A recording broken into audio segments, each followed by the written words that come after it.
J'ai l'impression que le fait de partager ce qu'on fait a pris le pas sur ce qu'on fait. On peut pas tout scaler, on peut être aussi un peu artisan et dans l'humain. Mais c'est quoi ta vision de tout ça, toi? Je pense qu'il était posé dans la maison et il écrivait un peu le spectacle de ce qui se passait devant lui. Je me dis, mon Dieu, mais cette vie va disparaître. Avant de parler de ce que ça marche pas, déjà, ça peut marcher. Pour transmettre, il faut donner à connaître. Fais ton parcours, mais ne t'oublie pas. La mémoire, c'est ce qui reste quand on a tout oublié. C'est quoi mon héritage? Ça me rend fou de bonheur, quoi. Il me donne de la gomina, un flingue et une veste en cachemire.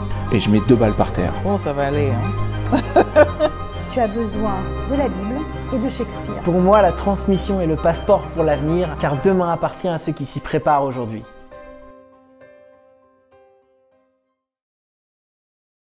Je suis extrêmement heureux aujourd'hui d'accueillir une jeune femme très particulière, de 29 ans. Nous allons parler avec elle de l'origine de son prénom venant tout droit du Japon, mais également de la transmission et de la mémoire à l'ère des réseaux sociaux et de l'intelligence artificielle. Notre invitée du jour s'appelle Anaë Jaoui. Est-ce que tu peux nous parler un peu de ton rapport à l'écriture? En préparant un peu cet échange, on a parlé, comme tu sais, le thème de cet échange, c'est la transmission, mais tu m'as beaucoup parlé d'écriture, que ce soit ton papa. Je te laisse parler peut-être, nous donner un peu le contexte dans quelle cellule familiale t'es née, avec les 4 sœurs. Alors, moi j'écris tous les jours, c'est un truc que je dois faire depuis 4-5 ans. Enfin, même plus jeune, je pense que je le faisais, j'écrivais des histoires et j'écris tous les jours un peu ce que j'ai dans la tête, mes décisions. J'écris tous les jours, je peux écrire pendant des heures. Et c'est vrai que quand on était plus jeune, notre père écrivait. En fait, on a retrouvé il n'y a pas longtemps un petit carnet de poche, un petit répertoire où en fait, je pense qu'il était posé dans la maison et il écrivait un peu le spectacle de ce qui se passait devant lui. Et donc en effet, j'ai 4 sœurs, je suis la deuxième, et donc c'était une histoire du style Lola vient encore de faire une glissade et de tomber. Nathalie, ma mère, Nathalie s'affole. Lorraine dit à ma mère dit à Nathalie de ne pas s'affoler. Et c'est plein de petites histoires, plein de petites scènes de vie qui sont un peu comme, je ne sais pas si tu connais l'auteur Philippe Delerme. Première gorgée de bière, où il célèbre un peu tous les petits moments de la vie, un petit croissant, un petit café, etc. Et donc, c'était vraiment ça, quoi, des moments, des instants. Aujourd'hui, je pense qu'on ferait une photo ou une vidéo de cette scène trop marrante et on la partagerait. Et ça, c'était capturé avec des mots. En échangeant en amont de cet entretien, on a parlé du sujet de la transmission. Il y a plusieurs sujets qui te sont venus, notamment je sais que tu as apparemment un groupe de très bonnes copines. Est-ce qu'il y a vous avez un rapport fort apparemment? Il y a une anecdote assez marrante sur ce que vous faites. Sur les livres? Ouais. Je sais pas, c'était il y a 1 an ou 2 ans, on a commencé, j'ai lu un livre, et j'avais trop envie qu'une de mes meilleures amies le lise et que ce livre voyage, parce que c'est un livre qui m'avait marqué. Donc j'ai écrit mon prénom dedans avec mon numéro de téléphone.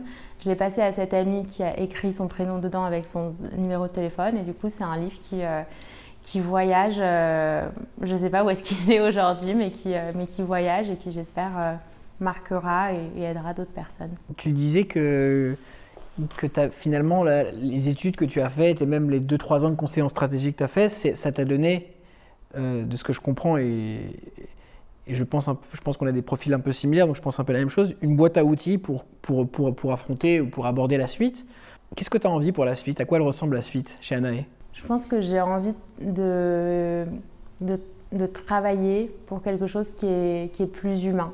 Et ensuite, sûrement, créer des projets, lancer des initiatives pour un peu plus de rencontres humaines, de rencontres sans écran, de dîners sans écran, de restaurants sans écran. Je pense à des lieux comme ça. Je pense à des lieux comme ça où on n'aurait pas besoin de prendre en photo et partager tout ce qu'on fait. Tu parles beaucoup, et à juste titre, des écrans. Qu'est-ce qui te dérange autant, et d'ailleurs qui dérange beaucoup d'autres personnes dans notre génération ou dans d'autres générations, mais pourquoi ce sujet qui revient des écrans? Je ne sais plus si on va au restaurant pour partager un moment avec ses proches ou pour prendre des photos et les partager. J'ai l'impression que le fait de partager ce qu'on fait a pris le pas sur ce qu'on fait ou ou sur ce qu'on est, je me rends compte que c'est très éphémère. Enfin, c'est souvent des relations à sens unique. Quand par exemple on est dans une communauté d'une personne célèbre, etc. Enfin, elle n'est pas forcément dans notre communauté. Enfin, je suis persuadée que même si ça a beaucoup de positifs, enfin,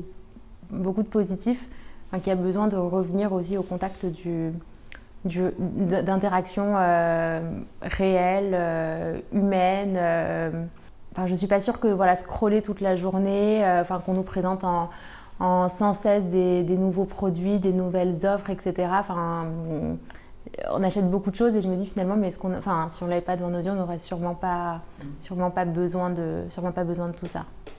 Je pense qu'une des raisons pour lesquelles je suis hyper content que tu sois présente, c'est en fait de connecter des personnes, donc en l'occurrence toi, moi et les autres personnes qu'on a eu la chance d'interviewer, qui sont à la fois ancrées dans la réalité, on va dire économique, et en même temps qui se posent des questions fortes de sens.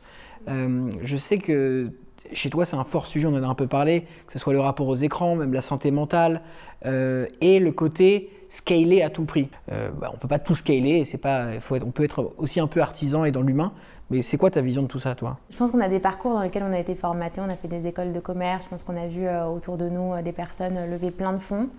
Et en fait, en réfléchissant à ce que j'allais faire après et en pensant à des projets, en fait, j'ai éliminé plein de projets parce que je réfléchissais qu'en partant de ça. Est-ce que c'est scalable? Est-ce que ça va intéresser un fonds d'investissement? Est-ce que ça va intéresser un investisseur? Est-ce que ça va intéresser le réseau d'alumni? Est-ce que ça va intéresser un incubateur?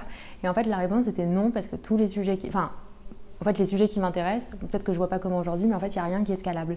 Parce que les sujets qui m'intéressent, qui ne sont pas liés à une réalité économique, en fait. Et j'espère que ces choses-là intéresseront à terme les personnes qui financent les projets.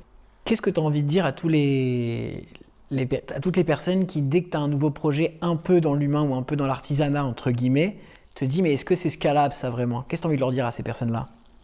J'ai pas forcément envie de leur dire quelque chose, mais j'adore ces temps-ci voir qu'il y a aussi en fait des personnes qui me disent mais t'inquiète pas en fait, prends un fil et tu verras plus tard et de si ça marche, si ça fonctionne, s'il y a des personnes à qui ça plaît, leur montrer qu'il y a aussi, qu'il n'y a pas que la scalabilité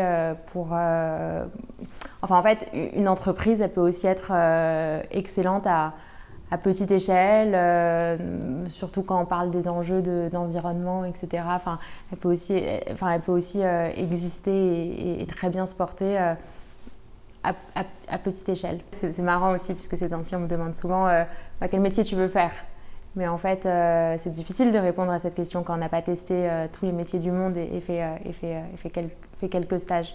Voilà, aussi avoir, ou par exemple les questions où est-ce que tu te vois dans 10 ans?